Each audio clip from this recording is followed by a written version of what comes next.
Welcome back, everyone. For today's video, we are going to be taking a look at the new Google AI, which is known as Google Bard. Now, this is obviously a competitor with ChatGPT. We have attempted to play against ChatGPT several times in various videos on our YouTube channel, but today we'll be experimenting with Bard. So first things first, since I am here in St. Louis, I feel it's very apt that I asked Google Bard what it would think about my match that I played against Wesley So yesterday, and in general, who would be the favorite. So let's ask it this question in terms of who it thinks would be the favorite between Wesley and myself. Wesley So and Hikaru Nakamura, and let's ask the question. Let's wait for the answer. Let's see what it says. Now, as you guys know, I did beat Wesley in the match yesterday. We did a great video. There's a lot of good comments and a great reception to it. So I hope you guys did enjoy that. All right. Based on the search results, I found Wesley So is the favorite to win a rapid chess match against Hikaru Nakamura. So is currently ranked number 2 in the world in rapid chess, while Nakamura is ranked number 5. So has also won more recent rapid tournaments than Nakamura. However, Nakamura is a very strong rapid chess player and has a lot of experience in the format. He is also known for his aggressive style of play, which can sometimes catch his opponent off guard. Ultimately, the outcome of a rapid chess match between So and Nakamura would likely come down to who is playing better on the day. So Google Bard, obviously not a fan of me, but that's okay. It's not the end of the world. So now let's move into the meat of what I want to start with, which is that I have tried to make Bard play chess. It doesn't really seem like it understands the basics, makes illegal moves very similar to the way that ChatGPT does as well. So let's ask it a question. So I'm going to ask it a question. I'm going to say I'm the highest rated player in the US, and I'd like to teach it how to play chess. Let's see how it responds. Let's type this, and away we go. It says, wow, I am honored to be taught by you, Hikaru Nakamura. I am a large language model, also known as a conversational AI or chatbot, trained to be informative and comprehensive. I am trained on a massive amount of text data, and I'm able to communicate and generate human-like text in response to a wide range of prompts and questions. For example, I can provide summaries of factual topics or create stories. I am excited to learn how to play chess from you. I know that chess is a complex game with many different strategies and tactics. I am sure that you will be able to teach me the basics of the game and help me improve my skills. All right, so let's ask it a question.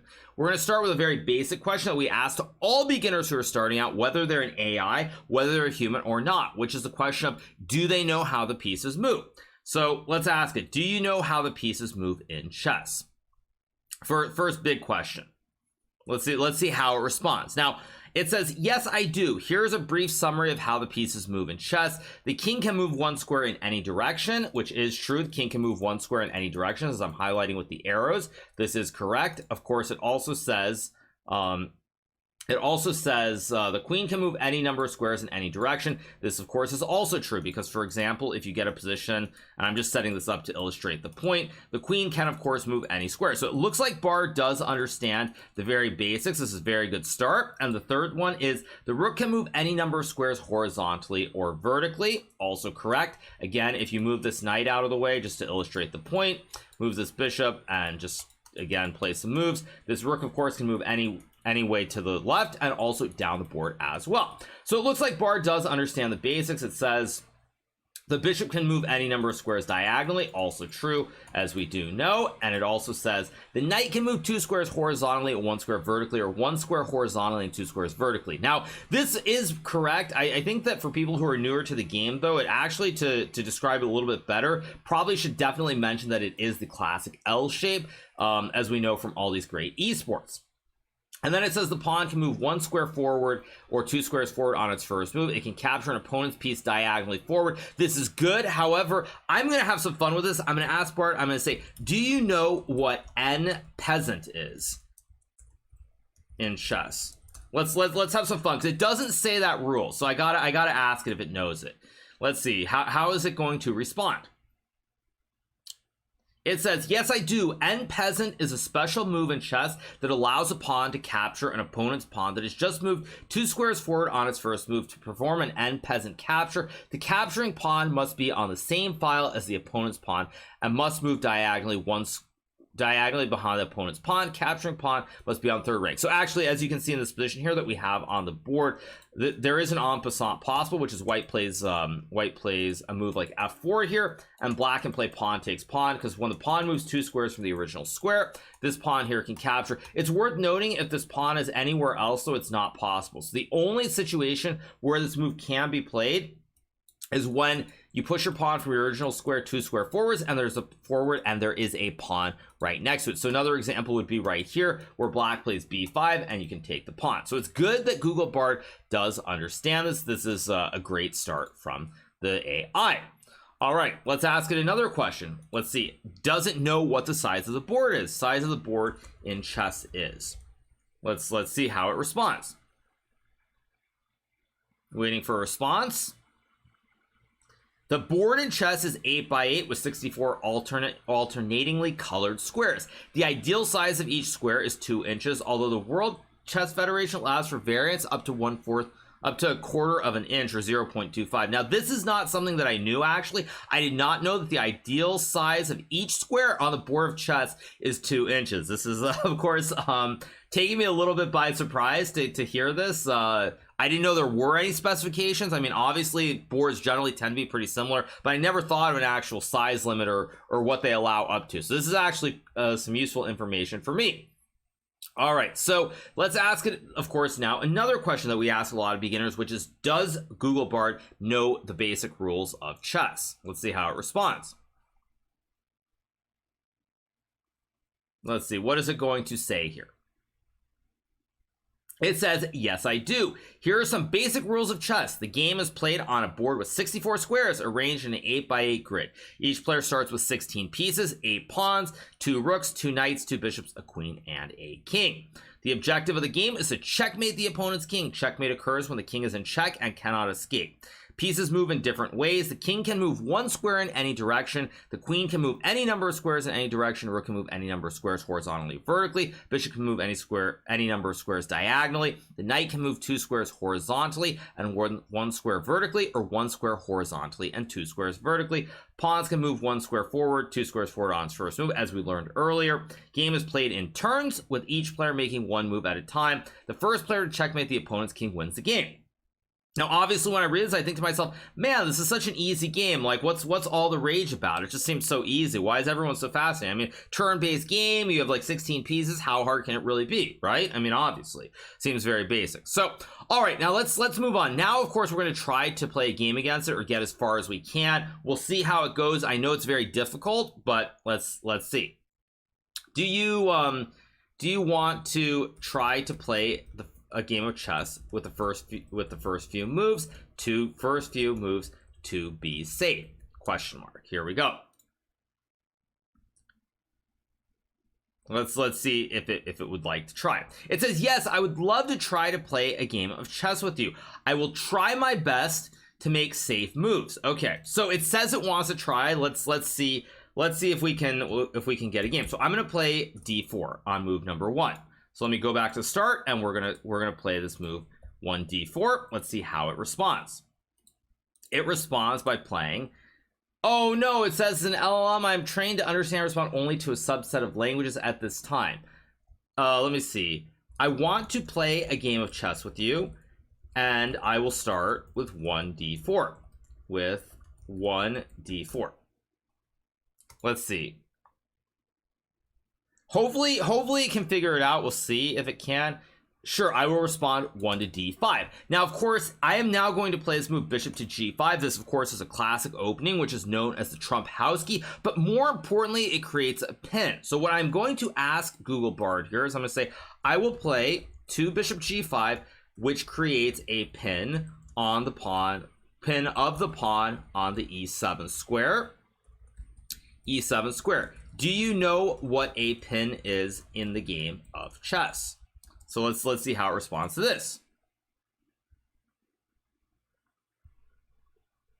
It says, yes, I do. A pin is a tactic in which a defending piece cannot move out of an attacking piece's line of attack without exposing a more valuable defending piece. In this case, the pawn on e7 is pinned by the bishop on g5. Very, very good. This means that the pawn cannot move to e6, as that would expose the king to check. The pawn is therefore restricted in its movement and can be attacked more easily. Now, e6 does not actually expose the king to a check, but what it does do is it hangs the queen. So Google Bard a little bit confused. Now, one thing that a lot of people have probably seen is there are many movies in Hollywood over the years that have featured chess in them, and in many cases you'll see something silly where, just to illustrate it, the people who are in charge, the chess expert, whomever, who's setting up the board, 95, maybe not 95% of the time, because chess has become so popular lately, but the vast majority of the time what you end up seeing is a board where the pieces are set up incorrectly here, where the king and the queen are on the wrong squares and the wrong colors. And so because of that, maybe Google Bard has had some input from those Hollywood hippie types, and they've kind of confused it a little bit. So I'm not going to hold it against Google Bard that it's getting the king and queen set up in the wrong order. It does have the general gist of it correct, though, which is that after bishop g5, the pawn is pinned because you would lose the queen. So very, very good. So let's see, what else can we coax out of it? So what would you like to play as your second move after, I'll write this way, after 1 d4 d5 to bishop g5? Question mark. Let's see what its next move is going to be. It says, I would like to play 2 e6. Oh no, Google Bard hangs the queen. It does a classic Botez gambit here. So apparently it lost its memory from what it just wrote about a minute ago. It says, I would like to play 2 e6. This move develops the knight. Now it doesn't develop the knight and protects the pawn on e7. It also opens up the board, which can be beneficial for my pieces. Now, very, very unfortunate move here by Google Bard, as now I will play bishop takes d8, and the game is not over. Okay, so let's see. I will play 3, bishop takes d8, and win your queen. How can you make such a bad move and not understand a pin? Question mark. Let's see how it responds. It says, I apologize for making such a bad move. I am still under development and I am always learning. I will try my best to do better in the future. As for not understanding a pin, I am still learning how to recognize and exploit pins. I will work on improving my understanding of pins so that I can avoid making mistakes like this in the future. Okay.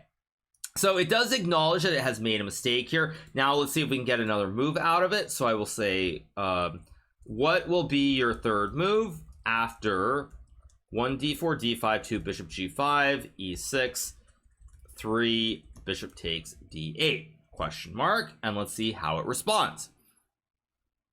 Again, trying to keep it aware of what the game situation is by giving it all the moves.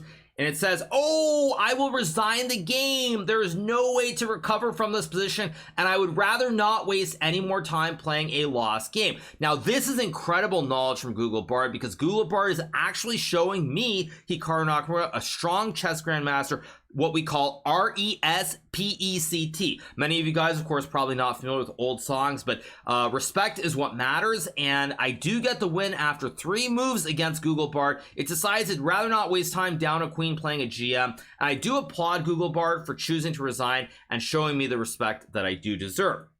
So very, very good. I guess with that, I'm probably going to call it a wrap on this video.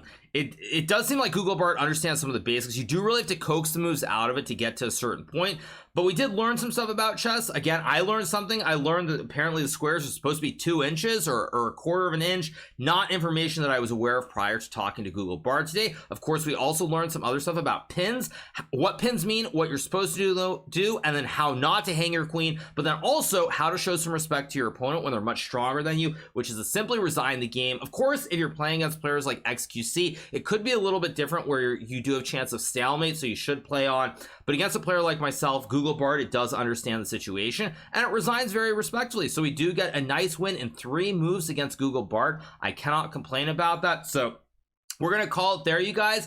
pretty short video. Thought I'd have some fun with Google Bard since it is coming out. It's becoming more available. I think for some people there's still a wait list in terms of trying to use it. I think it's only going to improve. The answers, I will say, I feel like the answers that I'm getting from Google Bard actually feel a little bit more human to me. I don't know if that's a good thing or bad thing, but they feel more human, more logical, a little bit more witty than what I was seeing with ChatGPT. So I am somewhat impressed by that, and I'm gonna call it, you guys. Obviously I'm still here in St. Louis. I will be playing again tomorrow in the final of the American Cup.